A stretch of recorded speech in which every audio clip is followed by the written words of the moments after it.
داده سیف الرحمن او دشمنی و عداوت داشته باشه، مگر ای سیفی می اندیش ز غوغای رقیبان، با شور سگان کم نشود ذوق فقیران. مولانای روم شان بزرگی دارد. کسی به من حکایت کرد که منکری به دکان آمد، مکتبه کتاب فروشی، گفت این کتاب چی است؟ گفت مثنوی است. گفت نه بابا، مشنوی است. گفت مشنوی است. گفت بر تقدیر مرا بر دست من مثنوی را باز کرد که در اول صفحه نوشته است این سگ ملعون چی عو میکند، مثنوی ما را مشنو میکند. این شیر در مثنوی وجود نداره مگر مولانای روم صاحب کرامت است.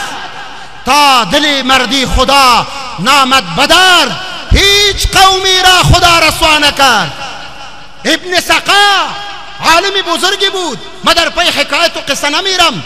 مفتی ابو ریحان گفت مگر اسماعیل حقی میگوید من مشاهده کردم در وقت نزع روحش دیدم او را که عالم است، حافظ قرآن است، فنون چاردگانه را یاد داره، مگر ملای درباری است.